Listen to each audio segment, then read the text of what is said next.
In this video, we will discuss policy differences between monetarism and Keynesianism. This is part 2 of the two videos. First video is related with introduction of monetarism and Keynesianism, and in this part we will study the policy differences. The important point here is to remember that the monetarists are in the favor of monetary policy and Keynes is in the favor of fiscal policy.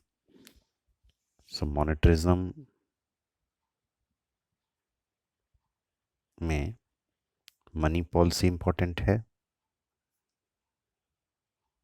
Monetary policy, and केन्जियनिज्म में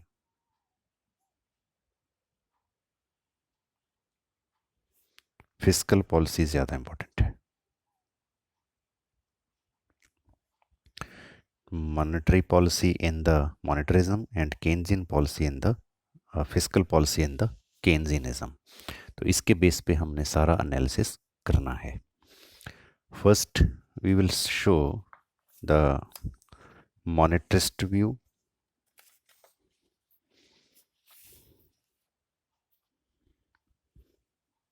पहले हम मोनेटरिस्ट view का discuss करेंगे.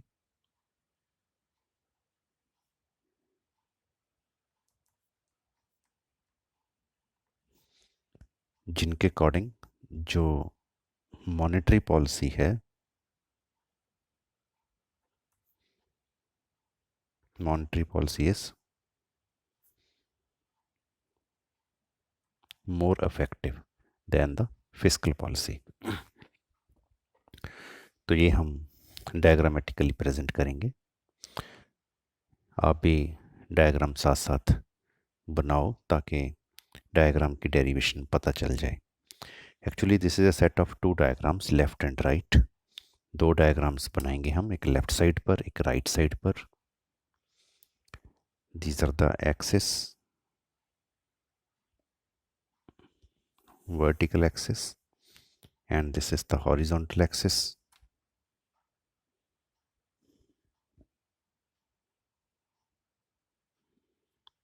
This is left panel of the diagram, and suppose this is the right panel of the diagram.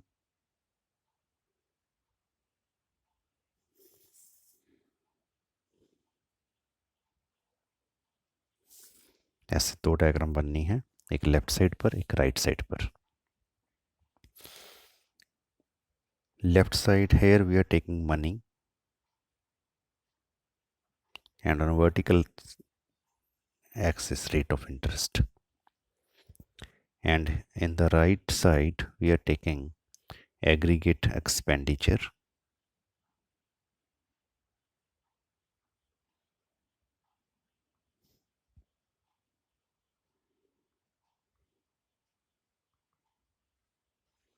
and vertically rate of interest.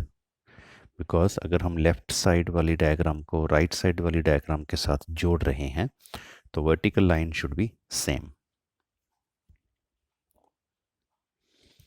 Here, according to monetarists, money is not too much elastic with rate of interest. Money का जो relation है वो income के साथ है, rate of interest के साथ ज़्यादा रिलेशन नहीं है. तो उस हिसाब से हम मनी की डिमांड सप्लाई जब रेट ऑफ इंटरेस्ट के साथ बनाएंगे तो जो लाइंस होंगी वो ज़्यादा स्टीप बनाएंगे, वर्ड हॉरिजॉन्टल टाइप या फ्लैट नहीं बनाएंगे, क्योंकि इसका जो रिलेशन है मनी की डिमांड सप्लाई का वो इंटरेस्ट के साथ ज़्यादा नहीं है, लेस इलास्टिक है. बट जो एग्रीगेट एक्सपेंडिचर का रिलेशन है वो ज़्यादा इलास्टिक है. तो ये हम ज़्यादा फ्लैट बनाएंगे, इनको हम ज़्यादा स्टीप बनाएंगे. यही लॉजिक है इसको एक्सप्लेन करने का. First suppose this is the demand for money,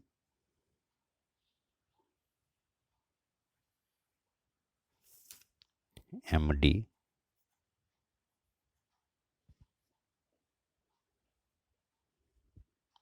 and initially this is suppose supply of money,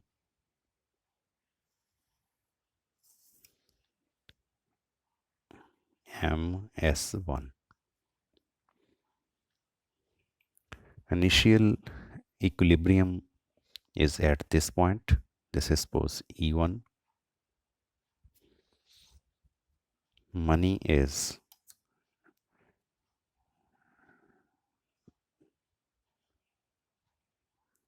M1. So here at this point demand for money equals to supply of money, and this is the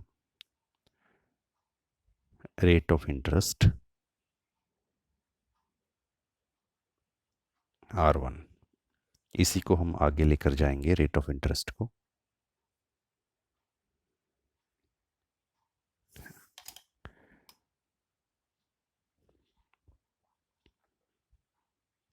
this is the initial equilibrium point, and right side पर जो हमारा expenditure का curve है, aggregate expenditure, this is elastic. ये जितना elastic होगा उतनी ही ज़्यादा एक्सप्लेनेशन अच्छी बनेगी. Suppose this is the expenditure curve EC1,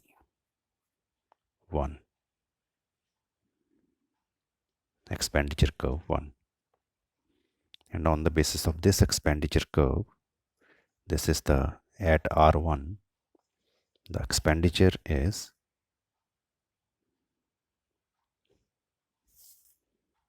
X1, and this is point E1 dash.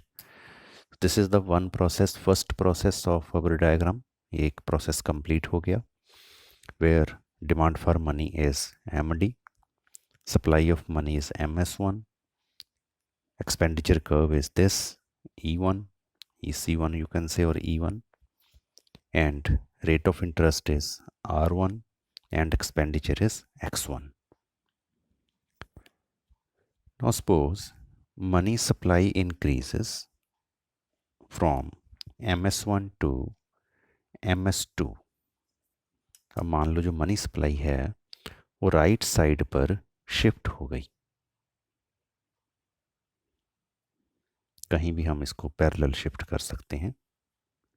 This is the new money supply MS2. This is the shift in money supply, increase in money supply. With this increase, new equilibrium is here E2. This is M2, where now demand for money MD equals to supply of money MS2, and this is the rate of interest.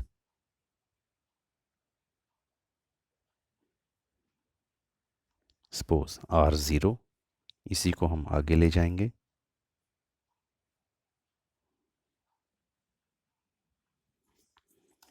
This is suppose rate of interest R0, and now this is the equilibrium point expenditure E2 dash, and now this is the aggregate expenditure X2.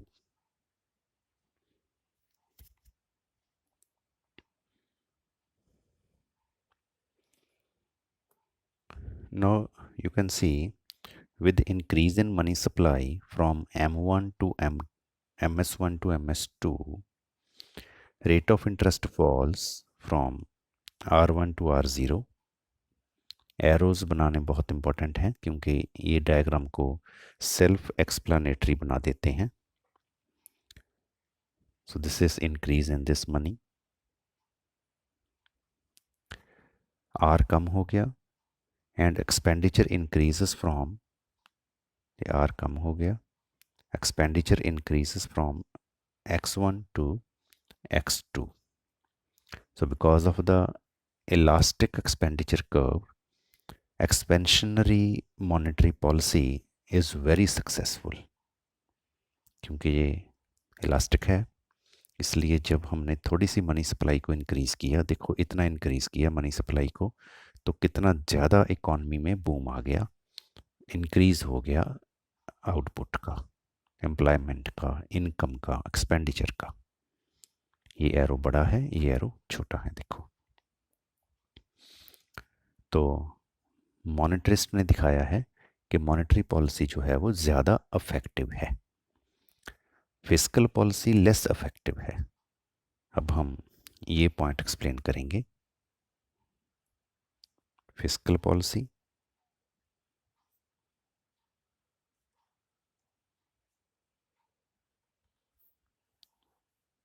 less effective.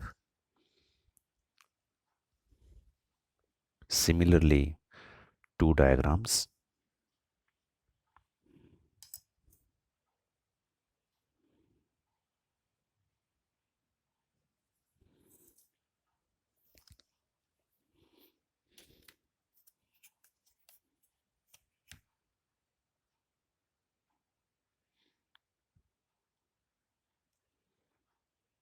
Left side wali diagram, and this is for the right side.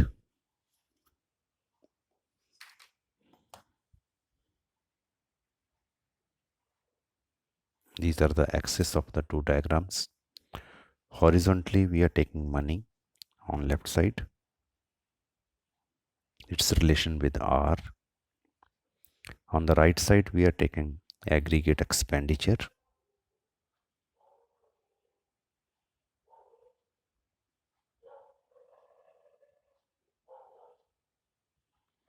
Its relation with R.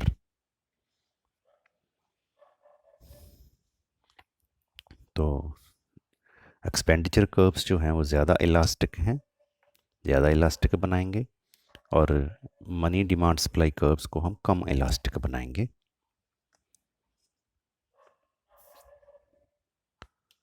Suppose this is the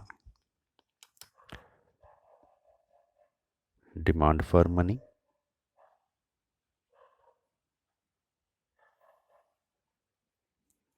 Suppose MD1.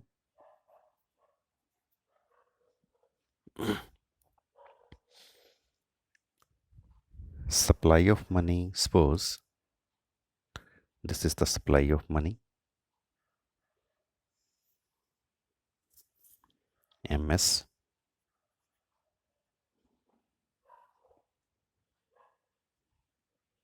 Initial equilibrium is here at E1. Rate of interest is R1, and this point shows, M1 point shows demand for money equals to supply of money. इसी rate of interest को हम right side पर ले जाएंगे,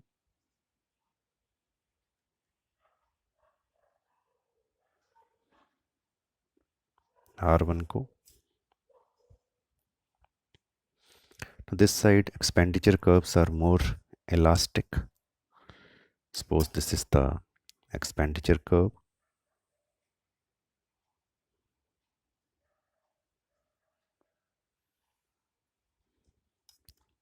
EC1. On the basis of this R1, you can see the expenditure is X1. This is point E1 dash. तो एक circle complete हो गया. Supply of money is MS, demand for money is MD1, equilibrium is here, rate of interest is X1, and expenditure is X1. Rate of interest है R1, expenditure है X1. Now suppose government ने expansionary fiscal policy अपनाई. Expansionary fiscal policy अपनाने से जो expenditure है, expenditure curve है, वो राइट साइड पर शिफ्ट हो गई। कहीं भी हम इसको शिफ्ट कर सकते हैं with the expansionary fiscal policy. Suppose this is EC2, तो राइट साइड पर ये एक्सपेंडिचर कर्व शिफ्ट हो गई। Now at R2,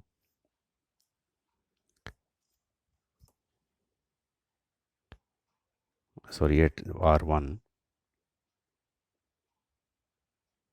the new expenditure is here। Axis को अगर हम बड़ा करें थोड़ा सा, new expenditure is here, that is X2। तो हमें लगा कि एक्सपेंशनरी फिस्कल पॉलिसी से इतना ज़्यादा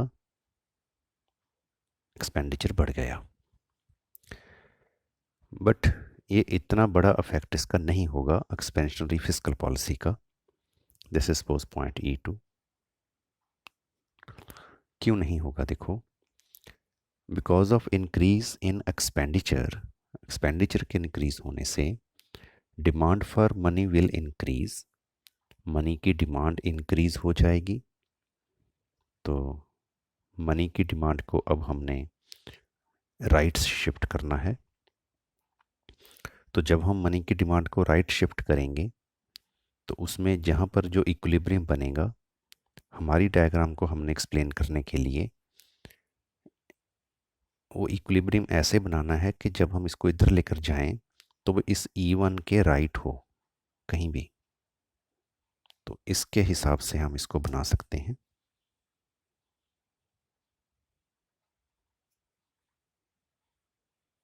ये हम कर रहे हैं डायग्राम को बढ़िया बनाने के लिए।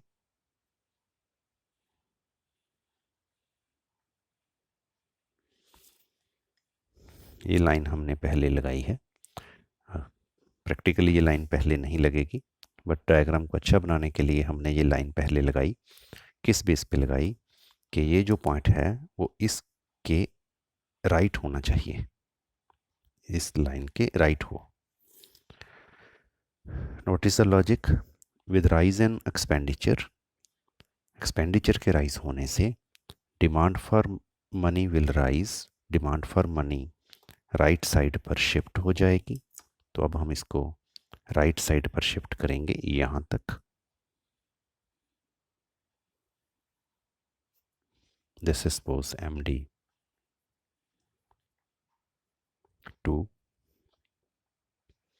तो इतनी ये मनी की डिमांड राइट साइड पर शिफ्ट हो गई।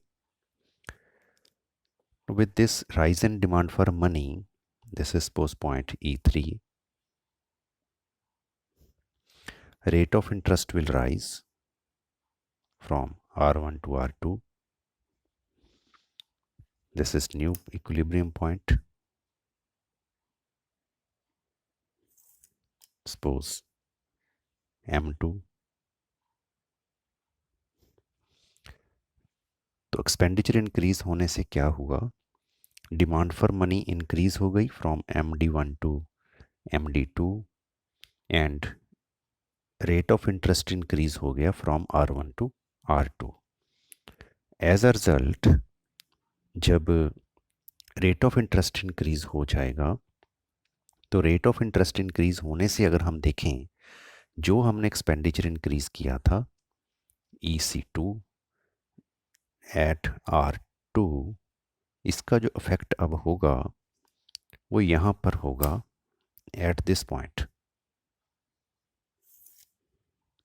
This is suppose X2 dash and this is suppose E2 dash. तो इतना हमारा एक्सपेंडिचर करने से, रेट ऑफ इंटरेस्ट बढ़ने से इतना एक्सपेंशन कम हो गया। तो नेट जो इकॉनमी ग्रो हुई वो सिर्फ इतनी ही हुई, X1 X2 डैश। सो मॉनेटरिस्ट के अकॉर्डिंग एक्सपेंशनरी फिस्कल पॉलिसी जब हम अपनाएंगे, X1 से लेकर X2 तक ये एक्सपेंशनरी फिस्कल पॉलिसी है, तो उसमें क्या होगा, उसमें रेट ऑफ इंटरेस्ट तो ज़्यादा बढ़ जाएगा, बट इनकम के ऊपर इसका अफेक्ट थोड़ा ही रह जाएगा, इतना का ही अफेक्ट ही रह गया जो पॉजिटिव है।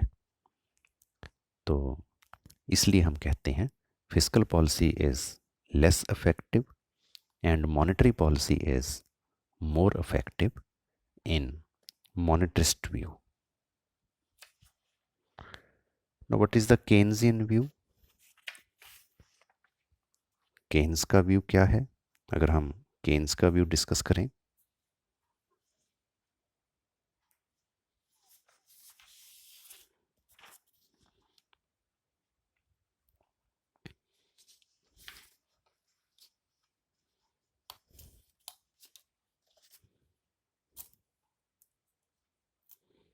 here we will discuss Keynesian view. आप भी डायग्राम साथ साथ बनाइए. Now, in Keynesian view,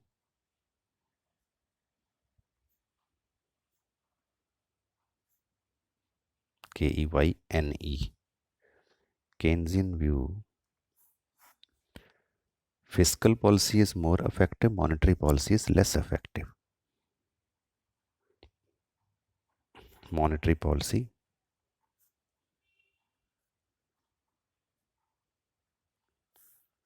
less effective, fiscal policy is more effective.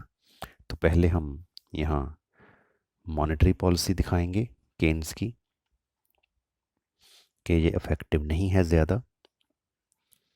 उसी तरह से दो डायग्राम का सेट, एक लेफ्ट एक right.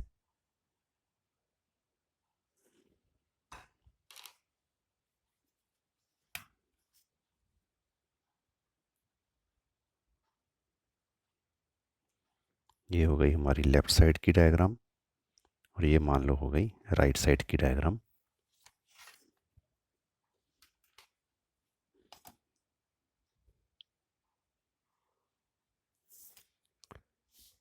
Left side horizontally we are taking money,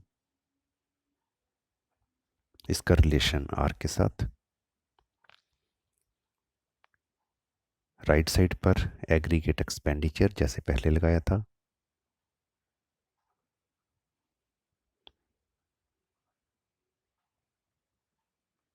इसका रिलेशन आर के साथ, क्योंकि वर्टिकली दोनों लाइंस सेम होनी चाहिए. केन्स के अकॉर्डिंग जो डिमांड फॉर मनी है it is more elastic with rate of interest, क्योंकि स्पेकुलेटिव केन्स ने माना था. तो इसको हम इलास्टिक बनाएंगे, ज़्यादा फ्लैट बनाएंगे. Expenditure is less elastic with R, तो इसको हम स्टीप बनाएंगे, लेस इलास्टिक बनाएंगे. ये एक्सप्लेन करने के लिए कि मॉनेटरी पॉलिसी जो है वो लेस इफेक्टिव है, फिस्कल पॉलिसी मोर इफेक्टिव है. तो इस डायग्राम में हम ये दिखाने जा रहे हैं कि monetary policy is less effective.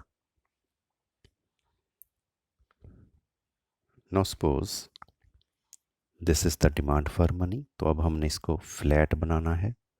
जितना हम फ्लैट बना पाएंगे उतना ज़्यादा अच्छा है.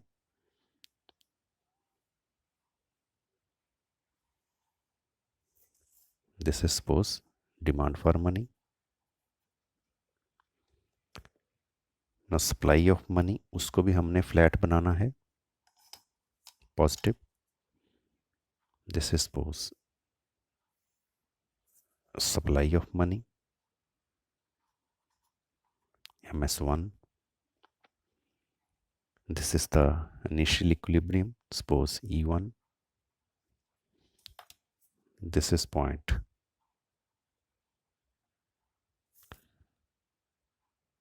M1 where demand for money equals to supply, and this is the rate of interest.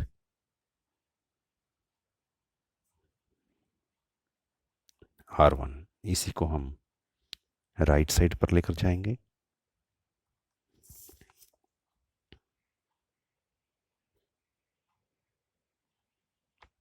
ना राइट साइड पर जो एक्सपेंडिचर कर्व है इट इज़ लेस इलास्टिक, तो इसको हम थोड़ा वर्टिकल टाइप बनाएंगे,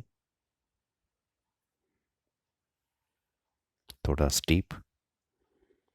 तो R1 पे अगर हम देखें at R1, this expenditure line is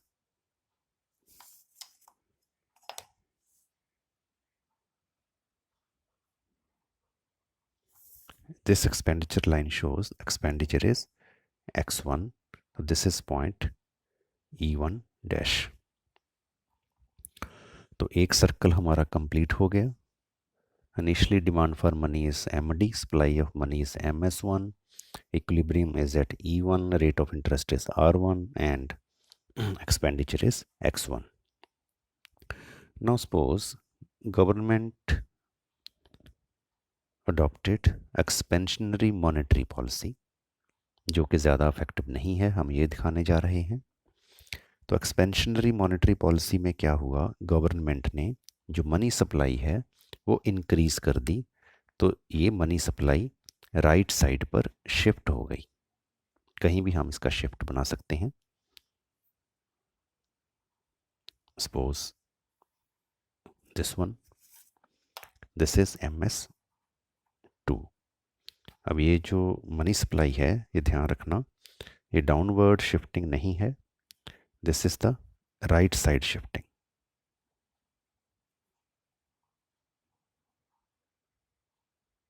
इतनी ज़्यादा शिफ्टिंग हुई है मनी सप्लाई में.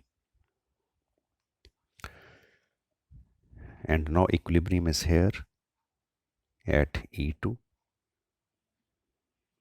This is new point M2, where demand for money equals to supply. So with increase in money supply, rate of interest falls.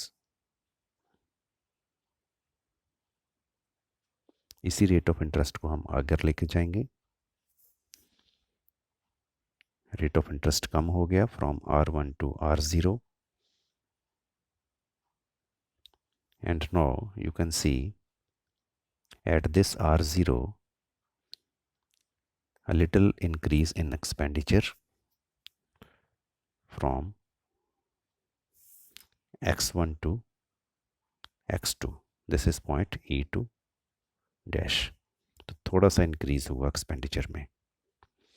और इसी चीज़ को अगर हम मॉनेटरिज्म में देखें तो मनी सप्लाई इंक्रीज होने से इतना ज़्यादा इंक्रीज हुआ था एक्सपेंडिचर में. यहाँ पर थोड़ा सा इंक्रीज हुआ है because of the more elastic demand for money with R and less elastic expenditure with R. This is the expenditure curve AC. तो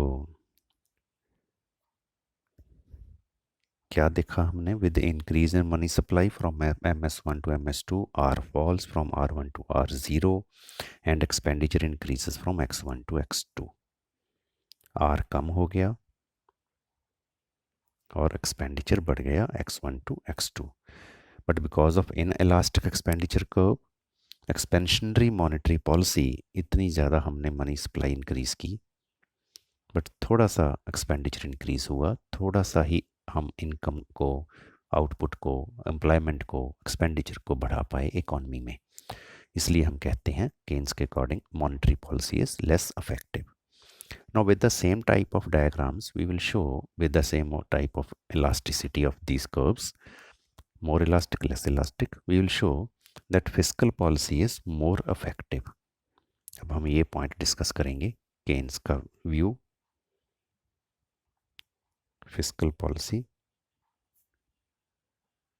more effective.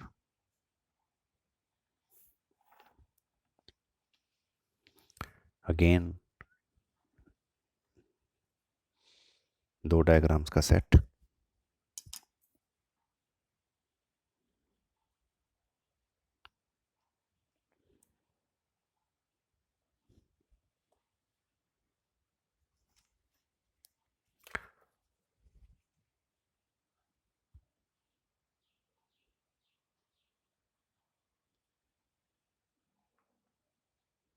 एक डायग्राम, ये दूसरी diagram.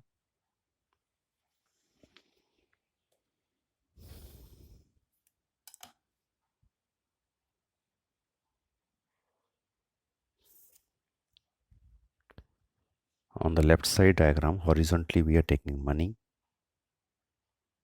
its relation with R. On the right side we are taking aggregate expenditure.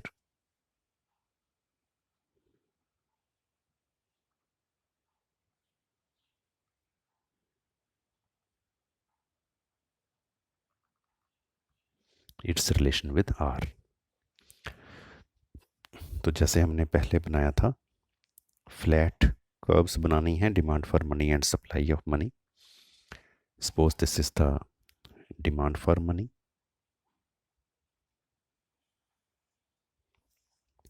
MD1. Supply of money को भी हमने थोड़ा flat रखना है, and this is suppose supply of money, MS. This is initial equilibrium, suppose E1. This is point M1 where we can show that demand for money equals to supply, and this is the R1.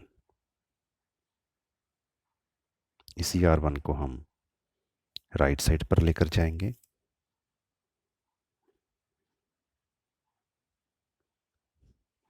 And right side पर जो expenditure curve है it is in elastic. तो in elastic हम इसको कहीं भी बना सकते हैं. This is suppose EC1, and on the basis of this EC1 we can show that at R1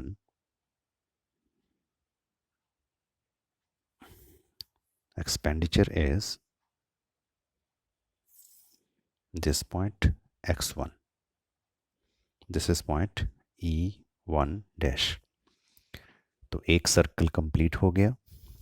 Initially you can see supply of money is MS1, demand for money is MD1, equilibrium is at E1, rate of interest is R1, and expenditure is X1. Now suppose government adopted expansionary fiscal policy. तो expansionary fiscal policy से क्या हुआ, जितना expansionary fiscal policy को अपनाया उतनी दूर चला गया ये एक्सपेंडिचर. राइट साइड पर हम इसको कहीं भी शिफ्ट कर सकते हैं parallel. This is the EC2.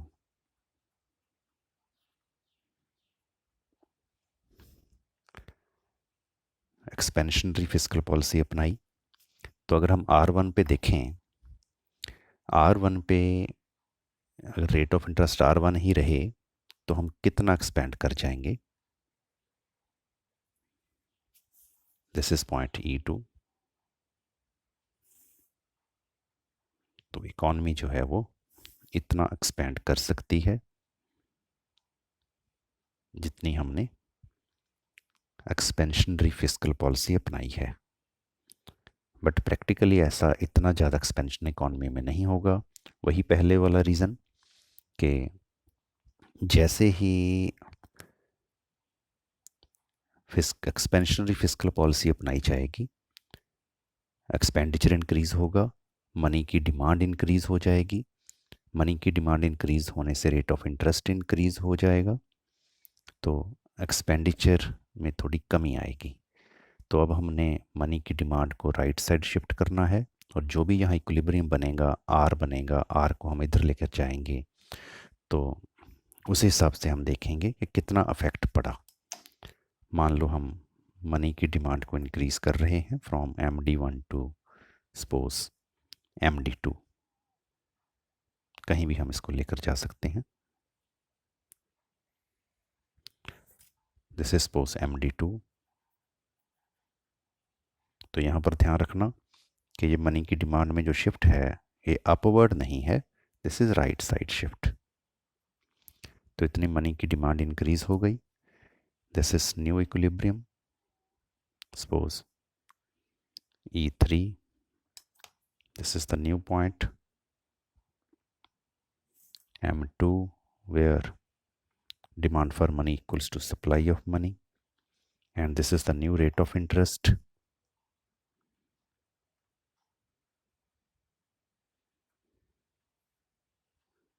R2, इसी R2 को हम आगे लेकर जाएंगे।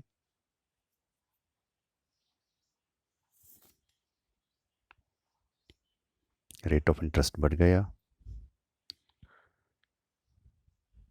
This is R2। अगर हम R2 पर चेक करें तो हमारा इतना एक्सपेंडिचर कम हो गया, देखो, from this is point suppose x2 dash, तो इतना का ही कम हुआ एक्सपेंडिचर। तो नेट जो बच गया वो इतना अभी भी बच गया पॉजिटिव, इसके अगेंस्ट इतना का ही कम हो पाया। So with expansionary fiscal policy, the net increase in expenditure is x1 x2 dash, जो कि मॉनेटरिज्म के कंपैरेटिव बहुत ज़्यादा है। मॉनेटरिज्म में सिर्फ इतना का नेट इंक्रीज बचा था, यहाँ पर इतना ज़्यादा बच गया। तो फिस्कल पॉलिसी केन्स के अकॉर्डिंग इसलिए ज़्यादा अफेक्टिव है।